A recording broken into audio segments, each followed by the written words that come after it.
कुछ किरदार छोटे तो होते हैं, लेकिन उन किरदारों का अभिनय इतना कमाल का होता है कि उसकी छाप लोगों के दिलों पर पड़ जाती है।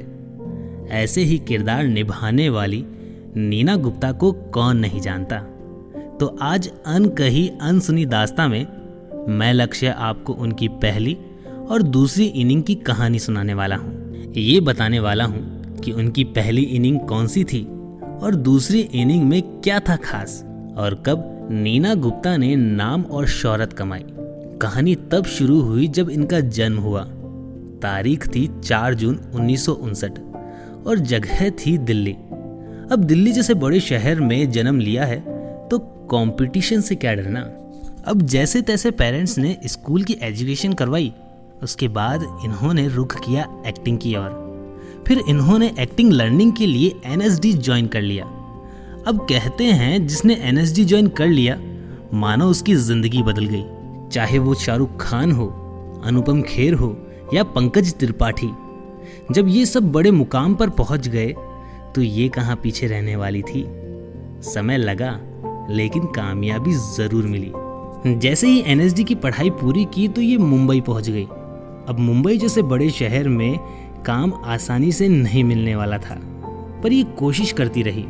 चाहे इन्हें फिल्म में काम मिले या टीवी सीरियल में, ये लगी रही।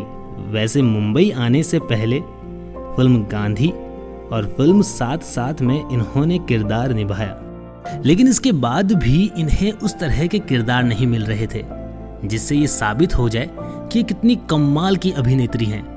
टीवी सीरियल में भी इन्होंने काम किया, लेकिन उन किरदारों से इन्हें फायदा नहीं हुआ। गुलजार साहब का बनाया हुआ टीवी सीरियल मिर्जा गालिब को कौन भूल सकता है। इन्होंने खुद टीवी सीरियल को डायरेक्ट भी किया। उनमें से दर्द सीरियल को कौन भूल सकता है।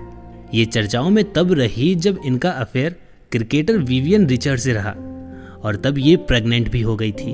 इन्होंने उस जमाने में ये फैसला लिया था कि शादी हो या ना हो, पर इस बच्चे को जन्म देगी, और वही हुआ। बच्चे का नाम रखा मसाबा। इन सब से लगा कि ये बहुत बोल्ड इंसान है। इस वजह से इन्हें किरदार भी बोल्ड मिलने लगे। हालांकि इन किरदारों से ये खुश नहीं थी। इनको ये किरदार निभाने में मजा नहीं आ रहा था।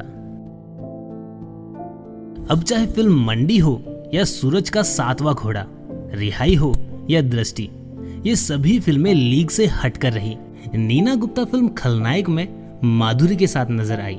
वो गाना तो याद होगा आपको जिसका टाइटल है चोली के पीछे क्या है।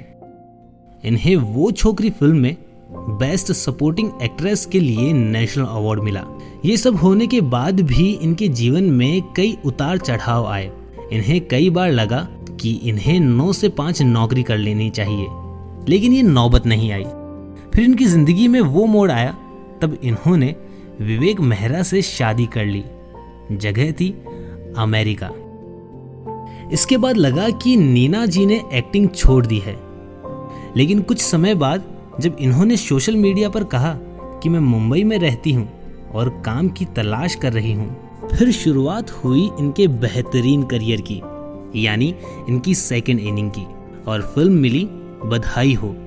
इस फिल्म से इन्हें नाम भी मिला और शोहरत भी मिली। इस फिल्म के बाद तो मानो इनके पास प्रोजेक्ट की लाइन लग गई। और अब तो आप इनके बारे में जानते ही हैं कि कितना कमाल का ये अभिनय कर रही हैं और कितने कमाल के किरदारों से हमें एंटरटेन कर रही हैं। और हम दुआ करते हैं कि आगे भी ये हमें ऐसे ही एंटरटेन करती रहें।